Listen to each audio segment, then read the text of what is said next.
I'm a full-time public accountant, and these are the top 5 shortcuts I use in Excel on a daily basis when I'm going through my work papers. So some of these are going to be simpler. I actually have more than 5 shortcuts that I typically use or hotkeys, but some of them I have grouped because they're kind of similar in a similar area. So just to make this a little more beefy, but top 5 sounds better. So this will be helpful if you're maybe a newer accountant or maybe an incoming intern. You're trying to freshen up on your Excel skills before you start so you can do well in your internship. Or maybe you're just a business owner trying to get a little more efficient doing your own books or anything like that. So starting off, this one is kind of a bonus tip. This one is not going to count as a number 1. This is number 0 or a bonus. But this is just a really simple one that everyone should know. If you hold control down and use the arrow keys, you can easily jump from different locations in the page. So like here, instead of scrolling all the way down to 16, if I hold control, it will jump to the end.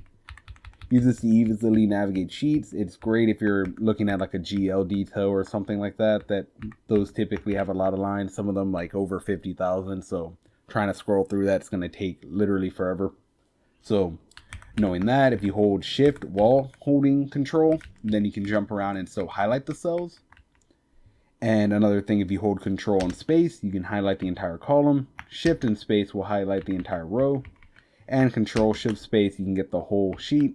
Additionally, you can just control A and do that as well. So that's the bonus one. So let's get into the actual first one. Now, the first one I'm going to do is going to be my favorite shortcut whenever data is like this. So as you can see right here, these rows are way too small. So if this was a lot of them, rather than just going through and double clicking every one or sliding this, that's going to take forever. So what we do instead is just highlight the information that you need, and then you can press Alt HOI.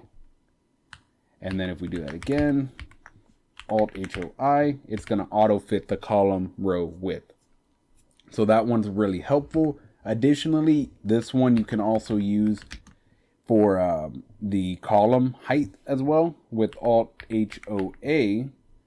And this one's not going to work on this one because this one's more of a problem with the row height. But let's say if you had a lot of stuff stacked and that's where the problem was coming from, then you could easily Alt HO and then A, and that would auto fit the row height. So if you need to do that one as well. So that's number 1. Number 2, these are going to be all ones relating to filtering. So with filtering, typically, like let's say for this work paper, I need to get to our selections we picked for this, correct? So right here, we have our selections labeled right here with an S. And I just want to see these. I don't care about all this other detail in the population. So what I'm going to go ahead and do is filter this. So originally, you can obviously just do the filter the normal way, but we're trying to be as efficient as we can. Doing that a bunch of times, you can save a lot of time just knowing the shortcut. Highlight the top rows, Alt-AT. You're going to run a filter on all of this. Also, you only have to highlight the top rows, these headers, just as a heads up. The only time you have to actually go and like highlight all of this is if there's a gap. So let's say there's a gap right here. Then yes, you'd have to highlight everything because the filter would stop running at this cell right here. So this is all that would be filtered. So I guess to show you that real quick, like if I were to run this right here, you see I only have those lines, I don't have everything. So I'd have to actually go and manually do that, and then it would capture everything. So just as a little tip right there. And as you can see, if I just run it like that and there isn't a space, I still get everything. So just as a little heads up on that one. Next one here, this is still part of number 2 in the filters. If you hold Alt and press down on your arrow key, you can pull up this. So I use this a lot whenever I'm just filtering through what I need. So right here, instead of clicking in and pressing the S, which over time could be time consuming, especially if you're using some of those larger files and it starts lagging. So instead, just Alt down, and you can just scroll through here and I can type in what I want if I'm looking for something specific, or I can filter out the blanks. Boom, I got all my selections. Easy, quick. Next one in this, Alt-AC is going to clear your filters. So right here, we have a filter on here. Instead of going to actually click clear at the top over here, save time, just Alt-AC. And before we move on to number 3, this is just something I recommend, especially if you're getting more used to these Excel hotkeys. Write them down either on a notebook or on a sticky note or something, and just force yourself to always use it. Pick one of them and just force yourself to use that for the remainder of the week. That's what I did when I was starting, and that got me so much more efficient in Excel. And once you start getting used to using it a bunch of times over, eventually it just becomes second nature, and then you just do it. And you become a lot faster, and next thing you know, you'll be flying through these workbooks a lot quicker. So, next one we're going to go ahead and go through is if you need to quickly add or delete rows in a workbook, or columns, I should say. So, for example, right here, let's say I needed to enter in more information. You can shift space, like we said at the beginning, highlight the entire row. And if you hold Control, Shift, and press the equal or the plus button on your keyboard, you can add in as many rows as you need. So let's see right here, 1, 2, just enter in some random data. Boom, I need to enter in more. There's my lines, I entered that in, right? Perfect. Now, what if I wanted to get rid of them? I can do the same thing, just highlight. So I shift space to highlight everything. Then I control, while holding the shift down, I just kind of use the arrow keys to select everything. And then control minus is going to completely delete it. And you'll notice the difference between this and just pressing delete. If I just hit delete, it's going to delete the actual data in there. But I don't want that. I want those actual rows removed, so that it's actually just completely removed and there's no longer this gap in the data. So control minus removes it, pulls those other rows up. Control Shift plus to add, Control minus to remove. And that doesn't just work on rows. If I wanted to, like, say, take out this column, I can do that. Just highlight the column, Control and space, and then Control minus to take out the column. Or, of course, I can also Control Shift plus if I need to add in more of these columns and add more data in, or whatever I need to do right there. So that's another very helpful one you could use. And on top of this same notion right here, let's say if I went ahead and added in some data right here. So we're just going to say 1, 2, 3, 4. And let's say all of this data was relevant to this 85,000, let's say.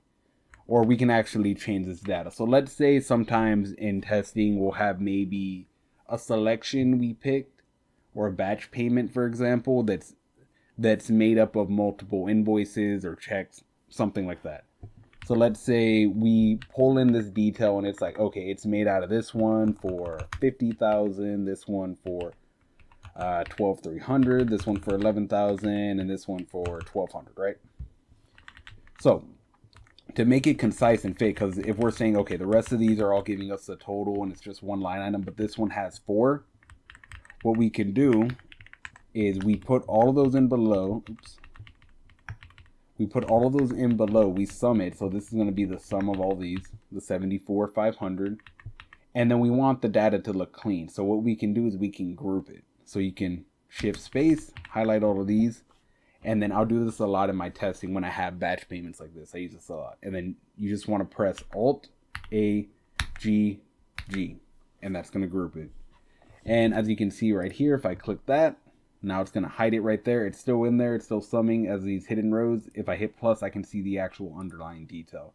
That one's really helpful. And if you want to remove that, Alt-A-U-U. Removes the grouping. Really good for testing. I find this a lot when we pick up batch payments, like I said, that are made up of multiple checks maybe. Or maybe a selection is made up of like 5 or 6 invoices to the same customer, and we want to capture that whole detail. So we'll add these rows beneath in our testing, and we'll just group them together so we know that all aligns to the same one. Very helpful, very useful. Doing it that way saves a lot of time than coming over here and hitting group. It doesn't seem like a lot of time, I know, but it really adds up, especially when you're in these sheets all day. It really starts to add up, and it saves you so much time just knowing these quick tricks. And the last one we're going to do, so this is number 5. This one is a very simple one, but super helpful. If I need to edit this, I could just go in and click in or whatever, do this, or double click in and edit. But I'm always trying to see how can I do this without actually taking my hands off the keyboard, keep things running smooth. So really, F2. And that easy, F2, you're now inside the cell and you can just easily edit. So if you're ever having to edit something in a cell, F2. It works for the formula too, as you can see right here. And let's say I had to edit this formula, I wanted to do this or something, I could easily do that. So those are just some 5 quick tips that I have. I didn't really go much into formulas. This was more on the hotkeys. But I'm going to end the video off here. But if anyone has any suggestions for maybe the formulas I use most in accounting, or if there's anything specific y'all want me to hit on, you can let me know. I can go ahead and make a video on that, or any other miscellaneous questions. But I'm going to go ahead and end this here.